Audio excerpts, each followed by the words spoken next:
Well, good evening and welcome to this first annual event here at Wagner College. We want to acknowledge all of the people who have worked so hard and diligently to put this in place, as well as those who will be acknowledged and received. But before we begin these remarks, the first thing we will begin with is an invocation. And my invocation tonight will use the resources of many of us. So I've asked 4 young men and 4 young ladies to please come forward and assist with the invocation this evening. So if I have called upon you with your paper, please come up.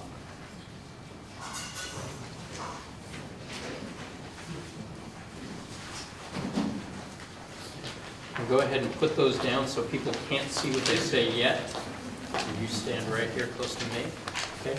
And you're like part 2 of the invocation. So there's a part 1 and a part 2. And part 1, if anyone happened to catch Beychella a couple weeks ago, Beyonce began with James Weldon Johnson's poem, turned into music, and then began that to turn into formation.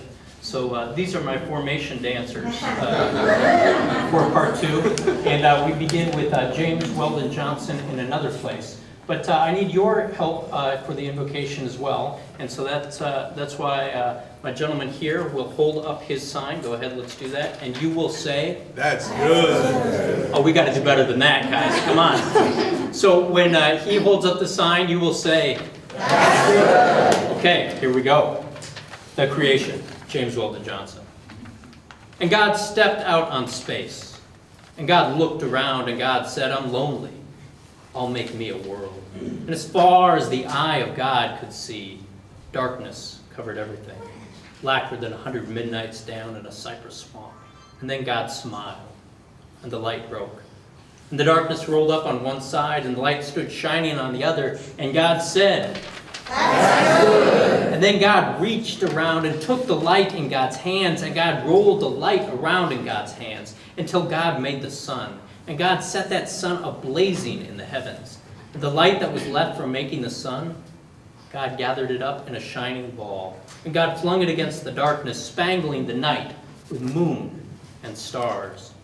And then down between the darkness and the light, God hurled the world, and God said, "That's good." And then God himself stepped down, and the sun was on God's right hand, and the moon was on God's left. And the stars were clustered all about God's head, and the earth was underneath God's feet. And God walked around, and where God trod, God's footsteps hollowed the valleys up and bulged the mountains up. And God said, "That's good." And then God stepped out and looked and saw that the earth was hot and barren. And God stepped over to the edge of the world, and God spat out the 7 seas. And God batted God's eyes, and the lightnings flashed, and God clapped God's hands, and the thunders rolled, and the waters above the earth came down. The cool, whirling waters came down, and God said, "That's good." And then the green grass sprouted, and the little red flowers blossomed, and the pine tree pointed its finger to the sky, and the oak spread out its arms, and the lakes curled in the hollows of the ground, and the rivers ran down to the sea. And God smiled.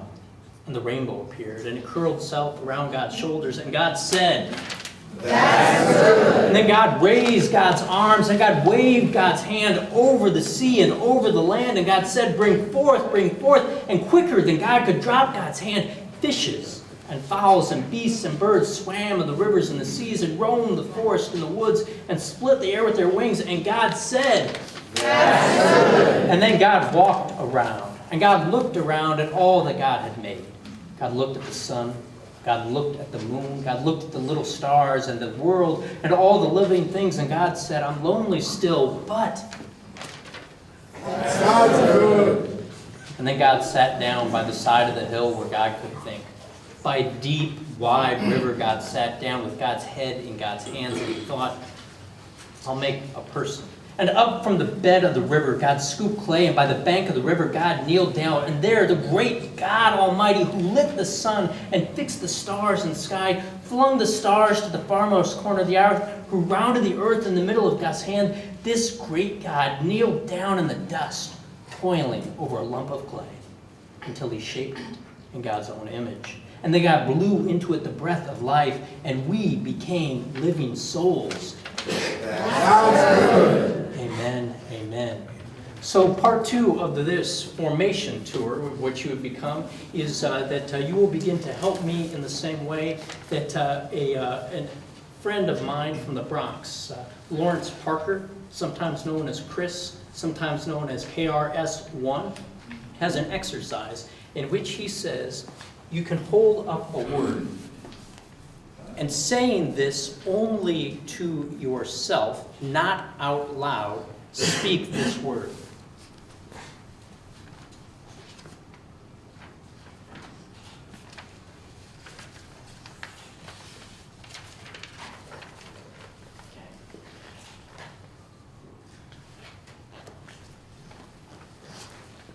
One more time. Saying no words, but speaking them to yourself.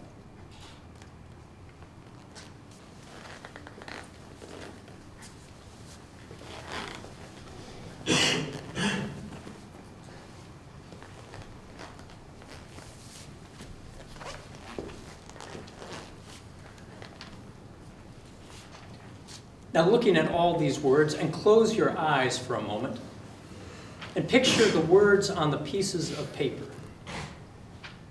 Now go ahead and open your eyes again, and you just heard yourself speak, but your lips did not move. You just saw things with your eyes, but they were closed. And one wonders, how is this possible?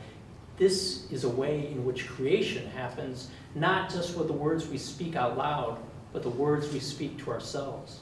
And creation happens not just the things we see in our own experiences, but the things we visualize. And if this is true, these ways and these phrases and these challenges in which you have been challenged to be brave, be bold, be kind, be just, and to be loved, perhaps the most important thing is this. And I want you to say out loud now to your neighbor, to yourself, and to all of creation, I am brave, bold, kind, just, beloved. But say that one more time so you actually believe it, so that creation can happen. I am bold, brave, kind, just, beloved. In the name of God, amen. Amen. Thank you so much.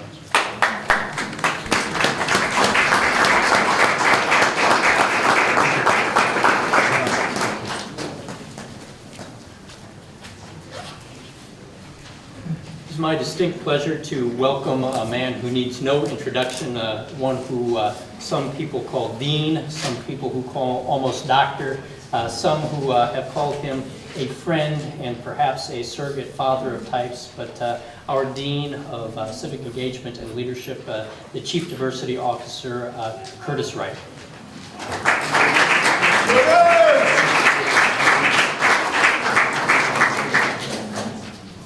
Thank you, Reverend Martin.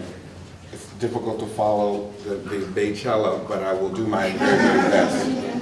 I think when you get to interact with people who touch your heart, right, it really makes you feel like that your life is worthwhile. But when you get to touch people who hold on to your soul, you know that you are a better person. So Reverend Martin, you do that to each and every person you interact with. So thank you so much for being a part of our community. So my job tonight is to provide a welcome and some opening remarks, and I've been thinking about this for a while. And when I think about this time of year, I get really excited because graduation is my favorite time of year, only second, rather, to orientation. Because at orientation, we have all of these fantastically smiling faces like that little baby over there, who are excited, who are nervous, who are not quite sure where they're supposed to go. And you look at folks like me, or Reverend Martin, or any of the administrators and faculty in the room, and we say, trust us, right? We say, trust us, and you do that, and then we will take you on this journey. And that commencement, right, those same faces are tired, excited, they're nervous, they don't know exactly where they're going to go. And I say to you, trust yourselves, right? Because all the things that we've been doing these past 4 years have prepared you for this moment. And you should be excited about the fact that you are exactly where you're supposed to be. and more importantly, you're exactly who you're supposed to be. As I stand before you, I do so with great excitement. Last night I told the group that we met, I said, you know, my grandparents are the grandchildren of people who were born one generation out of slavery. And to be in a room filled with these beautifully bronzed, unapologetically gold, terrifically black faces, right, who are at an institution where you spend $1,500 a week, right, to be in this space, it would be a dream to my grandparents, right? At our orientation convocation, Reverend Martin said to Ted said to the freshmen, you are your grandparents' wildest dream, and you are my grandparents' wildest dream. When they think about the journey that they took, right, the journey that you've engaged on, and the trust that you gave to us, right, this to me is more than just a dream, right? And the fact is that you're not a dream, you are a reality. You are a reality because our roots are so deep, right? My grandparents, as I said to you, were the grandchildren of people who were born out of slavery, right? And in order to be able to accomplish the things that they could accomplish, and to the idea, the crazy notion that their grandson would be standing before you as the dean would be a fairy tale, tantamount to Santa Claus or the Easter Bunny. But this is real because of people in this room just like you. And so your journeys, as I bring you welcome and greetings, our journey is not ending, right? It's truly just beginning. One of the things that I want to leave you with are a couple of lessons that I've learned. One of the first lessons when I first made it to New York, I was working at another institution, and at the end of my first year there, I was asked to plan an event for Charlie Rangel. Now, Charlie Rangel was this amazingly talented, gifted politician. He was, at that time, the chairman of the House Ways and Means Committee, and he was the dean of the New York delegation, the senior-most person who had been an elected official in New York and at DC. And so we had to get it right. And so I was going over, working with the catering director, and I was tasked to go with a woman named Valerie Cabral. And Valerie was this immigrant woman. Her parents had been raised in Cape Verde, an island off the coast of Africa, and she didn't play. She was from the Bronx, and she had that Bronx swagger. And as we were sitting and talking, we went with this big idea and this big program, but an unbelievably small budget. And so as we sat with the director, he went through the mill, and he talked about all these great things that he could do for us. And he said, so how much do you have? And we told him what we had, and he giggled. And then we looked at him, and he realized that we were serious. And he says, oh, I'm a solutions-oriented person, so let me tell you my solution. We've got this great new product that we brought in, and the silverware, actually they're cutlery, but you can't really tell. If you look at them, they look really shiny, and it feels like the fork and the plate, you know, they're like super china, right? They're really, really good, and it's great, and you won't, your guests won't even know. But it will cut the cost, and you'll be within your budget. And Valerie took her moment, she looked down at his card, and she said, can I call you Scott? And he said, sure. She said, my father used to run a restaurant when he was working, and she said he was good. He was really good. And every time that he would get customers, he knew they were coming back, so he wrote notes about his customers. She said, do you take notes on your customers? He said, I do. She said, write this down. Valerie Cabral, don't do paper. And I said, neither does Curtis Wright. And I tell you that because sometimes you're going to move into spaces where people will set standards for you.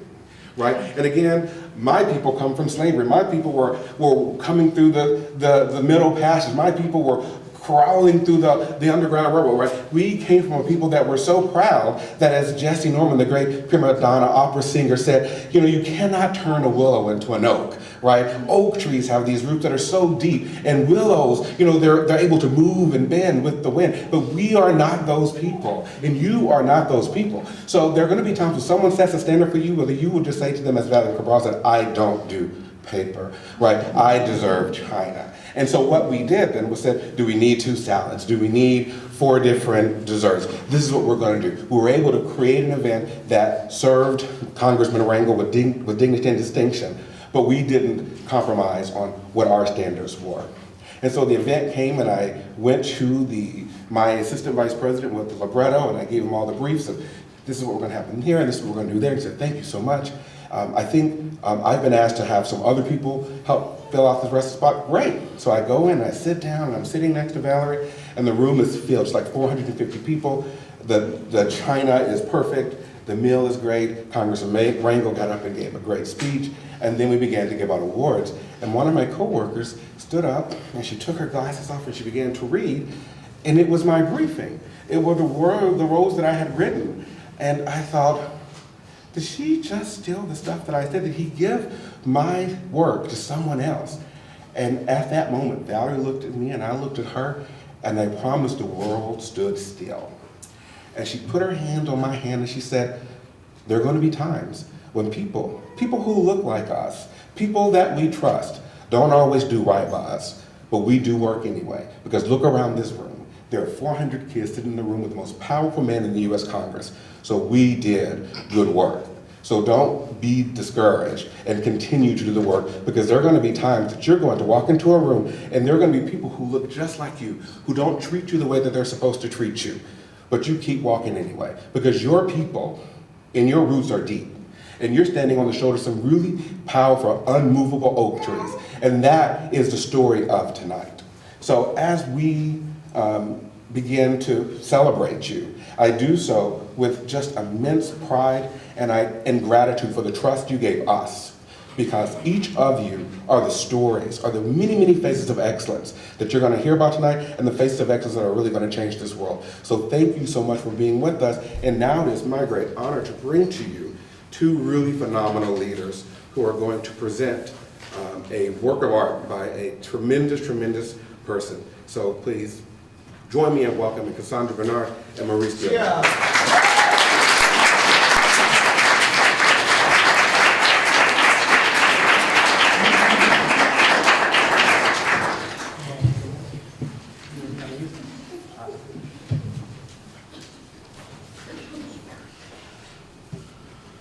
Can y'all hear me?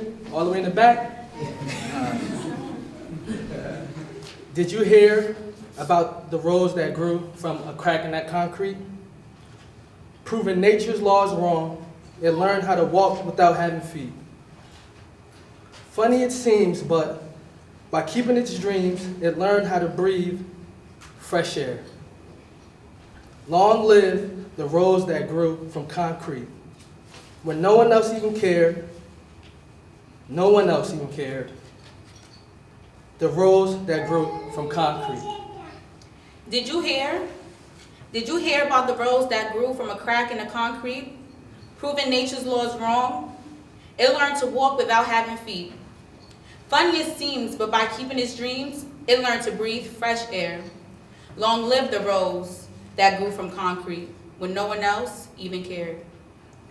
Keeping all of these dreams, proving nature's laws wrong, it learned how to walk without feet, to breathe fresh air. It came from concrete to breathe fresh air. To breathe fresh air, to breathe fresh air. You see, you wouldn't ask why the rose that grew from the concrete had damaged petals. On the contrary, we would celebrate its tenacity. We would all love its will to reach the sun. Well, we are the rose, this is the concrete, and these are my damaged petals. Don't ask me why, ask me how.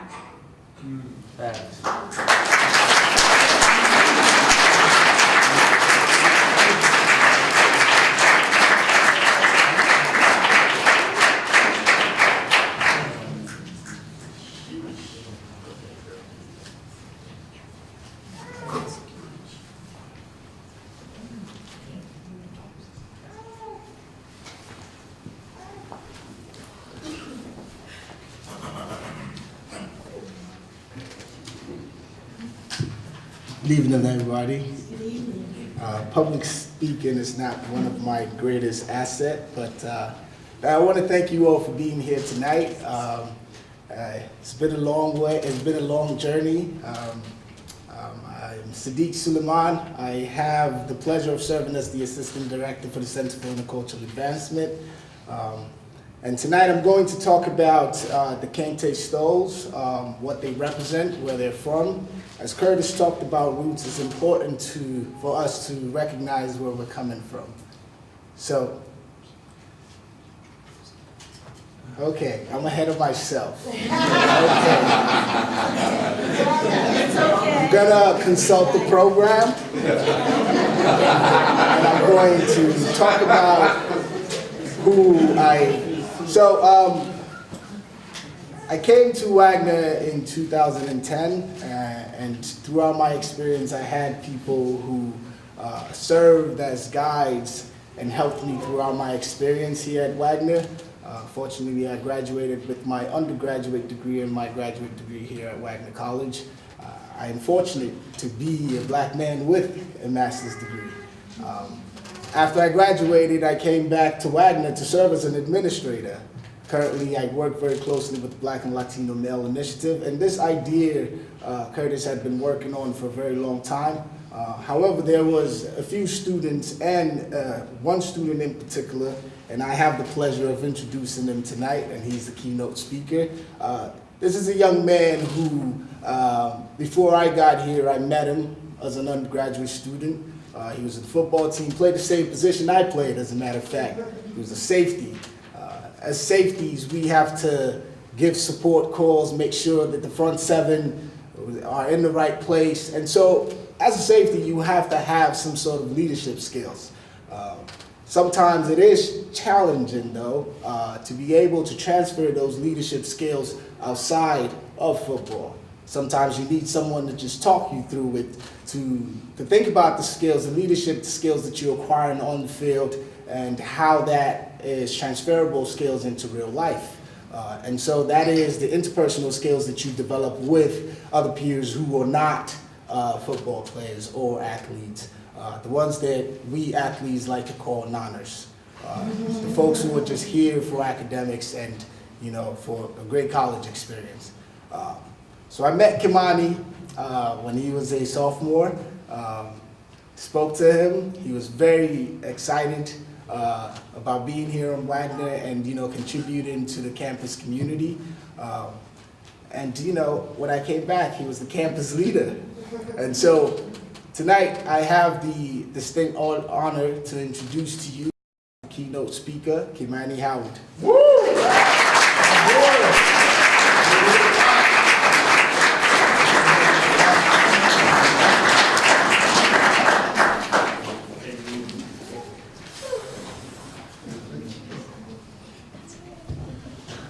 I'm gonna be honest, I did not know I was gonna be the keynote speaker. So I'm gonna speak from my heart, tell y'all how I really feel. I came here 4 years ago, in July of 2014, and I met 6 other gentlemen that I just clicked to. My intended goal when I first came here was to get my mom out the hood. And that's a saying that we all, as black men, we use extremely too much in terms of entertainment, whether that be through athletics or through music, generally. And I can tell you, 4 years later, looking in this room, every single one of you have played an implemental role in shaping me as the young man I am today. And I mean that, every single person here. This journey has been long, rough, and rugged. But I must say that it's worthwhile, and I'm just happy to be a Wagner grad, potentially, hopefully.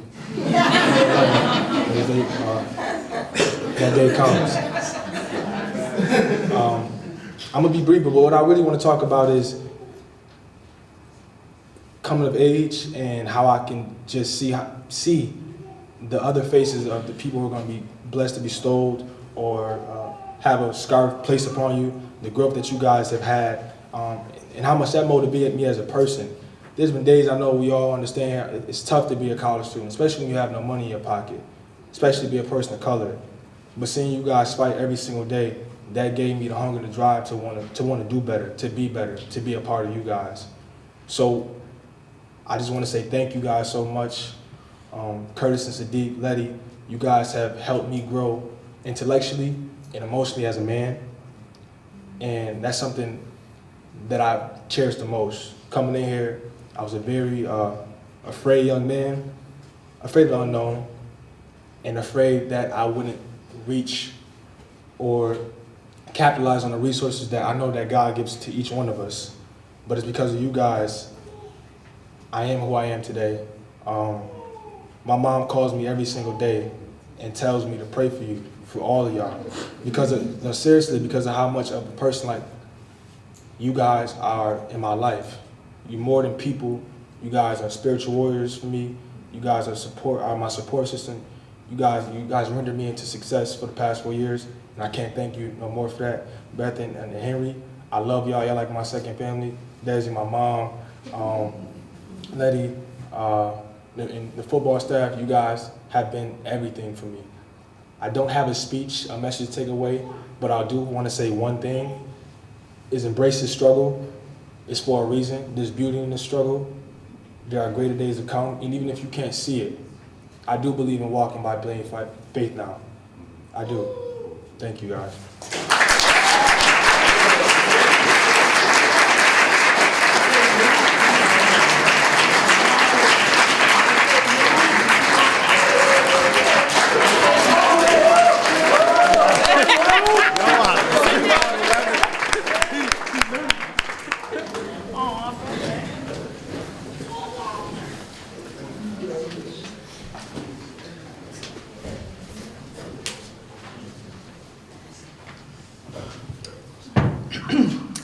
Hi, I'm Letty Romero, and I work in the Dean's office with Dean Curtis Wright.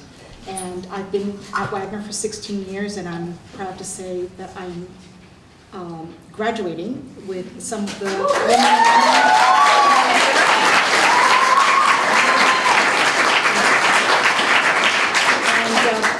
This particular woman that I'm about to present is one of our graduating sisters from the Women of Color Dialogue Circle. She is a senior nursing major and psychology minor. She is from Washington Heights and East Harlem communities in Manhattan. I had the immense pleasure of getting to know her this year and to share our Latina experiences as well as our culture and our family stories, which are so similar. Without further ado, I would love to welcome Maria Urrell Vargas.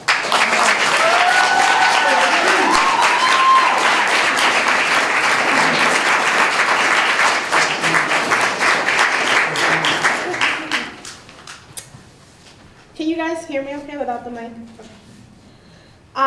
Thank you all for being here. This means the world to me. I would like to begin by saying thank you to Letty and my sisters from the Women of Color Dialogue Circle for honoring me as your graduating senior representative. Thank you, ladies, for allowing me into your space and creating an open and welcoming environment for me throughout my time with you guys. The women of the circle are strong, intelligent, and inspiring. To the Black and Latino Male Initiative, congratulations on all your accomplishments throughout the year and successful active years. To all the Wagner student body, congratulations on completing yet another year as a successful college student. You should all be very proud of yourselves and acknowledge your successes. So a little bit about myself. I began Wagner College in August of 2013.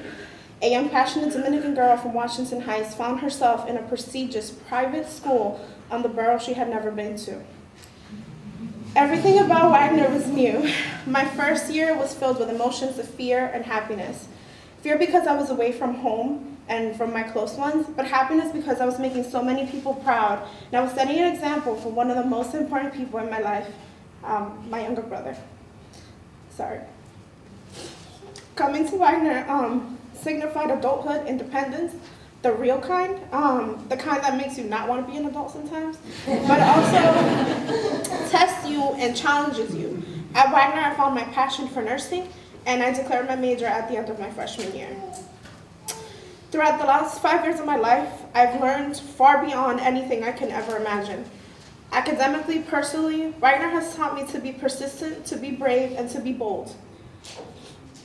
Just like there were infinite laughs and good times, I faced hardships on this campus too. I felt true failure for the very first time in my life, and instead of sitting down, I flew higher. Although I did not realize it at the time, my failures motivated me and proved to me that that's not who I was. I knew the young woman my mother and my father had raised was not someone to give up and let a failure define her. I want to take a brief moment to tell everyone that our journeys are not linear. Our plans may be, but our journeys are full of bumpy roads, curves, and even potholes if you live here in Staten Island. These obstacles are meant to push you further not downward. I am proof that anyone can do whatever it is they want. I would have never imagined to be here, standing here talking about my journey of obtaining a bachelor's degree in nursing with a minor in psychology, but here we are. It's not that long, I promise. Nursing for me was a challenge and a blessing all at once. It was new and exciting. I enjoyed being challenged, and I found myself being challenged in different ways in and out of the classroom.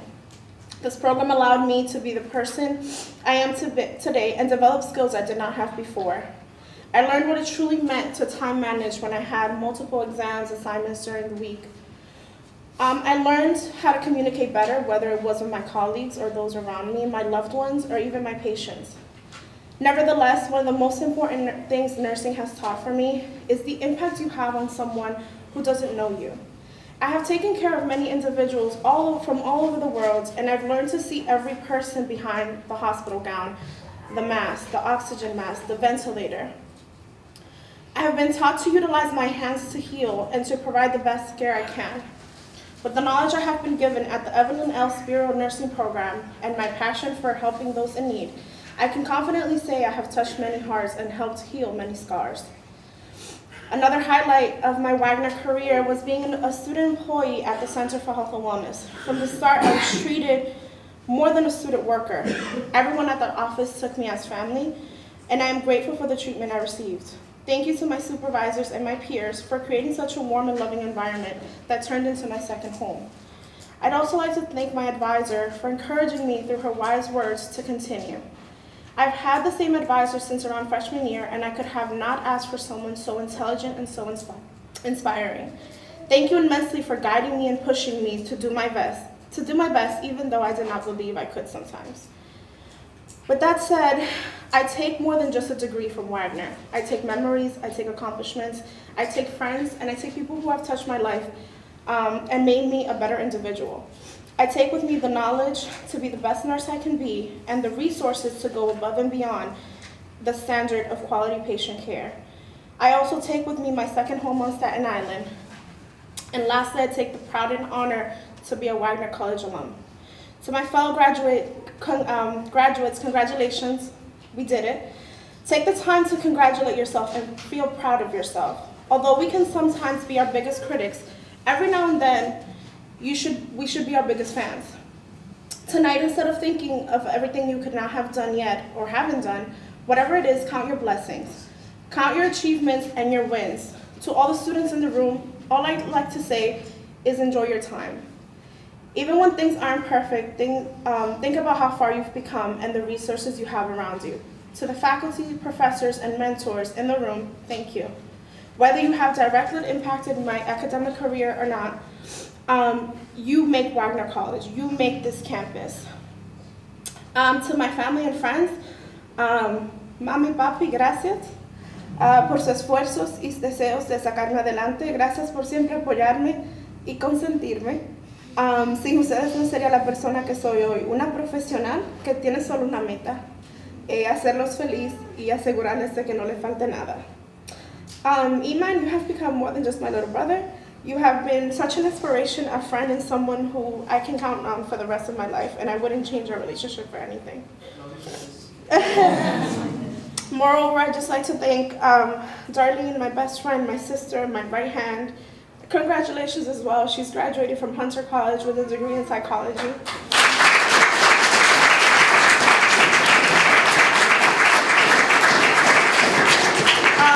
To conclude, for real this time, thank you, President Garasi. Thank you to the administration. Thank you to the staff, the mentors, the professors, the student. Dean Curtis Wright, thank you so much for always expanding my knowledge, our knowledge, with every single conversation, every class. Leti, thank you so much for pushing me out of my comfort zone, for being someone we can talk to on this campus. And lastly, congratulations, graduates. Keep flying higher, because this is just one more of the many, many achievements we have to come.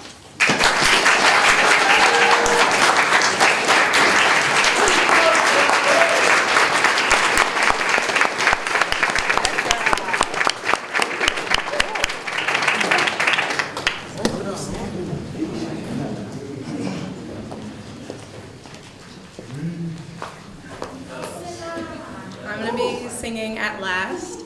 Commonly known by Etta James, acapella. At last, my love has come along. My lonely days are over, and life is like a song. Key change. Oh yeah. At last, the skies above are blue. My heart was wrapped up in clover. The night I looked at you,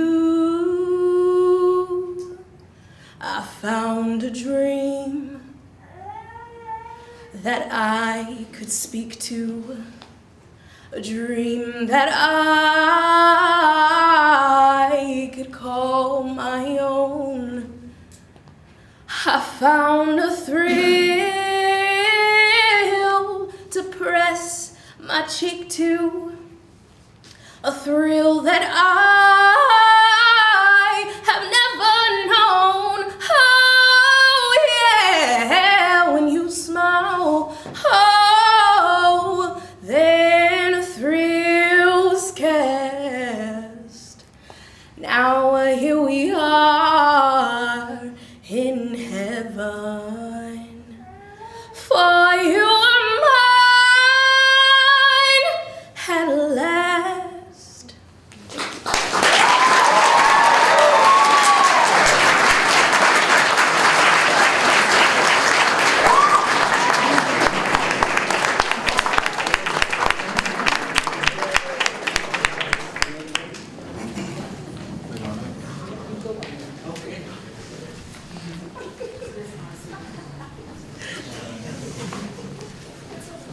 All right, so this time it's for real. It's happening. All right. I was ahead of myself in the beginning, but I got it this time. All right, so Curtis talked about roots, right? And so I think one of the things that connects everyone is, knowing your roots so that you're able to connect back to it so that you're able to move forward. It helps you in the future. So I'll talk briefly about the kente stoles that we're going to give to the young men in the Black Latino Male Initiative.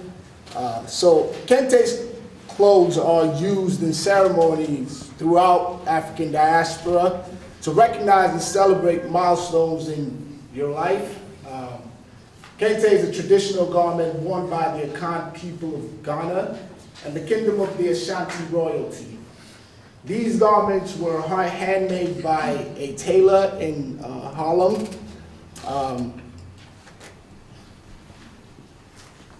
When you flip it over, you're going to see the silky green.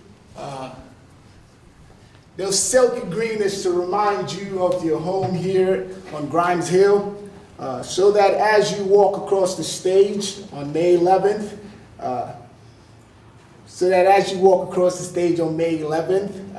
with pride and excitement, that you always remember your home here on Grimes Hill. Tonight, we will call up each graduate with a faculty or staff member to aid in the presentation.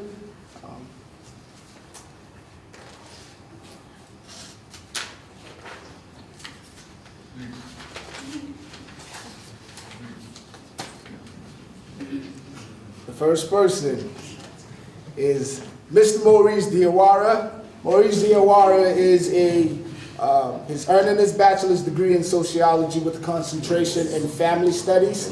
Maurice.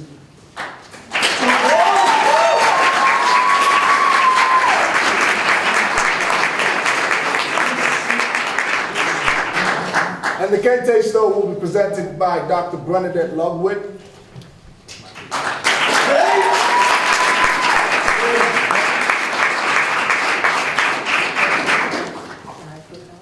The second person is going to be Mr. Kimani Howard.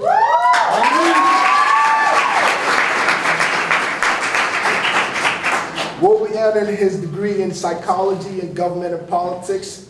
The Kente Stole will be bestowed upon him by Dean Curtis Wright.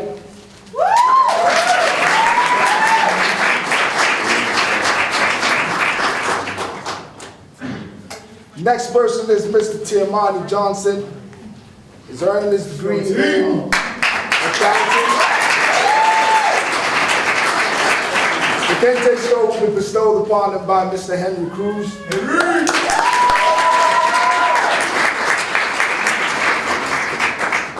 Next person is Mr. Pedro Meza. Pedro is a chemistry major with a minor in biology. The Kente Stole will be bestowed upon him by Leo Suki.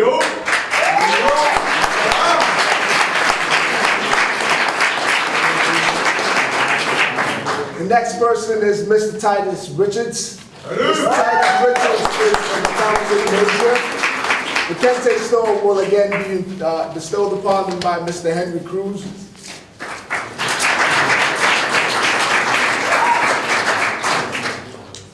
Next person on my list is Mr. Paul Andre Priapro.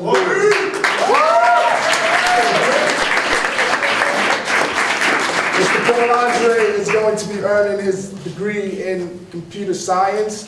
The Kente Stole will be bestowed upon him by Ms. Jasmine Diaz.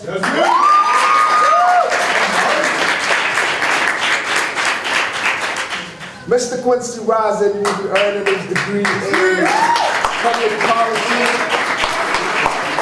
and administration with a concentration in urban policy and a minor in sociology. Kente Stole will be bestowed upon him by Mr. Dr. Cyril Ghosh.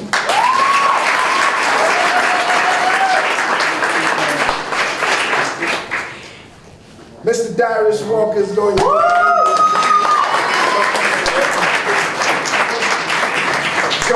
earning his degree in sociology with concentration in family studies and a minor in civic engagement. The Kente Stole will be bestowed upon him by a good friend of mine and a teammate, Mr. Kevin Farrell.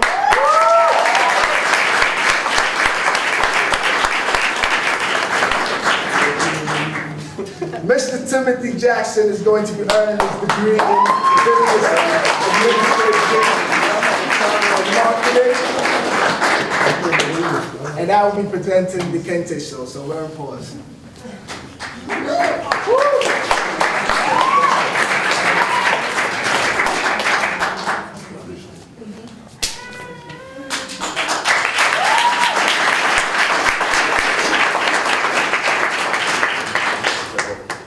Next person is a good friend of mine, Mr. Andres Palacios.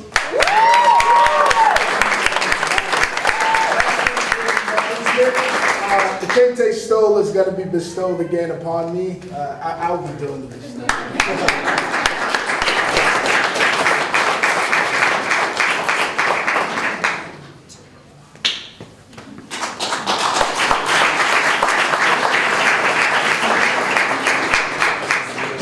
The next person is Mr. Malik Warner. Is he here? Okay. All right. The next person on my list is going to be Mr. Justin Osuji.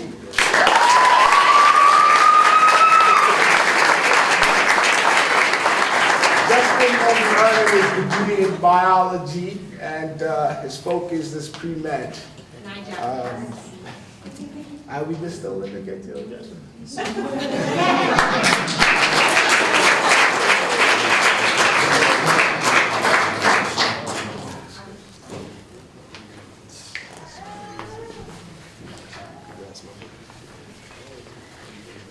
Next person on my list, Mr. Keyshawn Banks.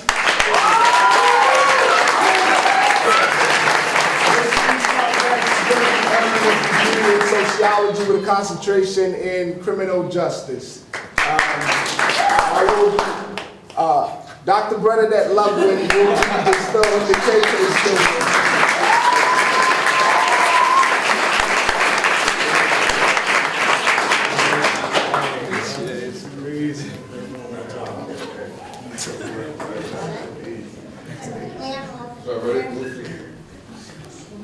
Group picture. We have to make this real tight.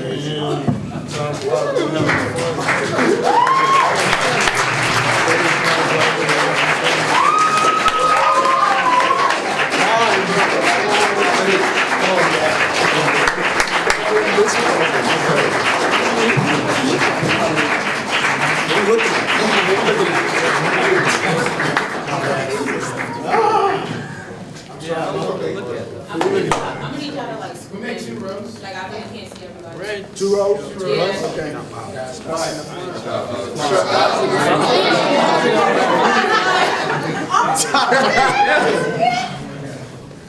Gotta be quick because I'm gonna bring my pants. Look at neither. Looking around. Smile and look. I don't know where I'm looking. It's crazy. My knees hurt. Knees hurt. Knees hurt bad right now. Don't be doing that. Denise don't like that. Is it blind? Yeah, you doing good. I got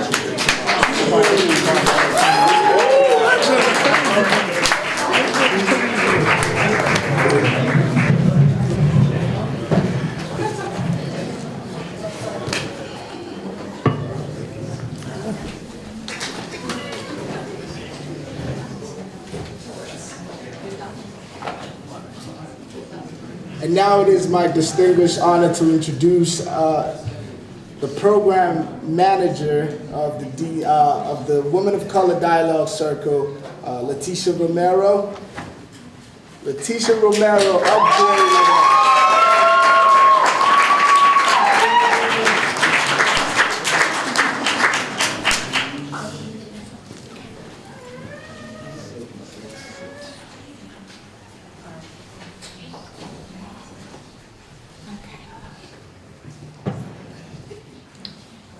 The scarves bestowed upon the women this evening are called PowerFull, and it is from the artist Cynthia St. James. She is known for her vibrantly colored painting on the cover of the 1995 book Waiting to Exhale by Terry McMillan. The book was not only a groundbreaking ode to the lives of single African American women, but its cover art helped put St. James on the national map. It also spurred a collection of copycat artists who mimicked her style of clean lines and bright colors. Cynthia St. James has also created 2 stamps for the U.S. Postal Service. The first St. James Kwanzaa stamp was created and issued in 1977. That stamp depicted a family of African descent and sold over 133 million stamps. The second time that St. James created a Kwanzaa stamp for the Postal Service, and it is befitting that the Postal Service tapped St. James to create the new stamp commemorating the 50th anniversary of Kwanzaa. Kwanzaa celebrations focus on the importance of family, community, and culture. The United States Postal Service is happy to continue its tradition of celebrating Kwanzaa. Established in 1996, Kwanzaa is a 7-day celebration honoring the first harvest traditions and culture. This particular painting, PowerFull, was inspired by the May 14, 2014 Phenomenal Woman Awards luncheon at the YMCA Greater Los Angeles, which has been recognizing exceptional leadership since 1975. The leadership that directly parallels their own engaged mission to eliminate racism, empower women, and promote peace, justice, freedom, and dignity for all. So this is the beautiful painting from St. James.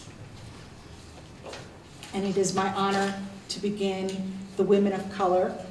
And my first woman, sister, is Miss Cassandra Bernard.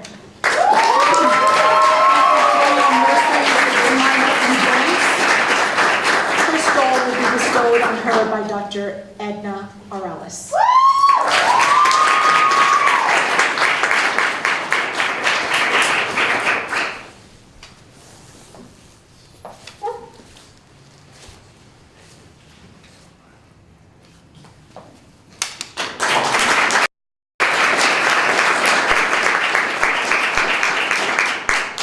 Our next sister is Maria Borrell Vargas.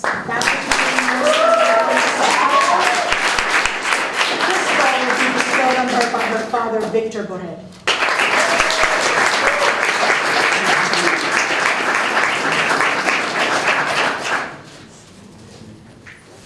Sorry.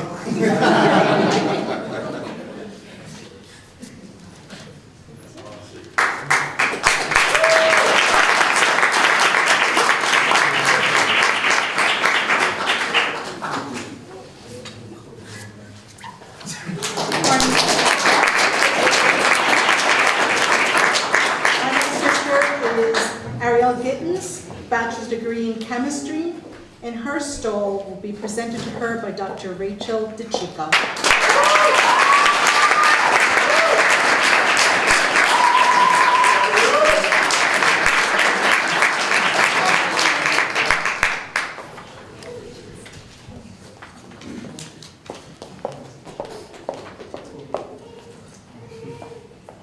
Our next sister is Sinidra. I don't know where that came from, but Sinidra Oshinaki. And minor history. Her stole will be presented to her by Ms. Ange Concepcion.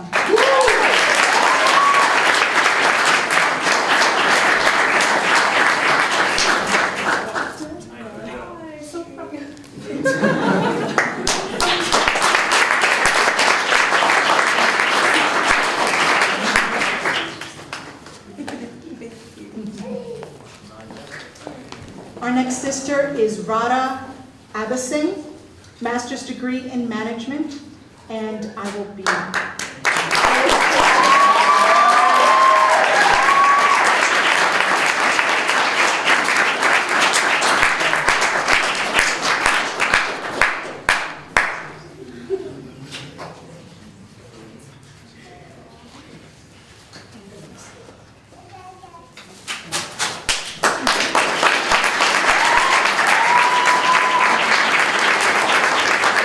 Our last sister, mother, goddess, queen, hero, mentor.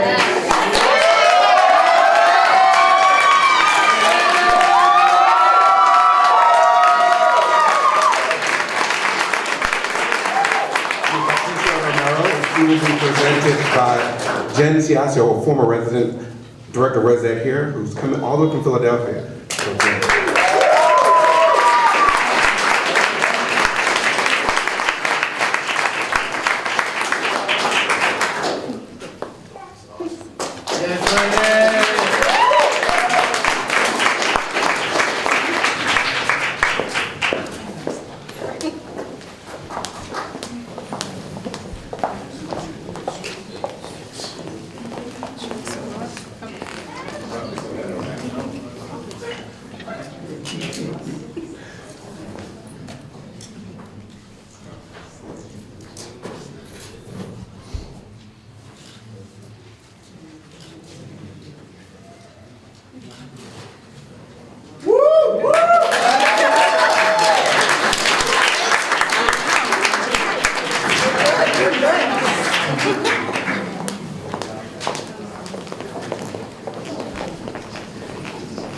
Next year, we're going to outgrow this space, so I am so proud.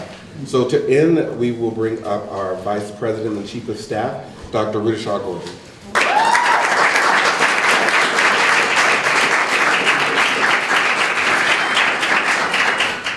First of all, I just want to say thank you for everyone that is here. You know, they say it takes a village, and this is our village, and so I am so proud of our students here today. And the pride, you should be proud of your stoles, and I hope you wear them with pride. And I want you to know that, to remember of all those people whose shoulders you are standing on, and to make sure that you're reaching back and helping others. You guys have helped us at Wagner, both in the classroom and outside of the classroom, to show excellence in its many different faces. And I am so happy and proud of each of you, and I am so grateful that you have chosen to come to Wagner and that you have persisted and shown grit and that you are graduating from here on May 11th. So big round of applause to all of you.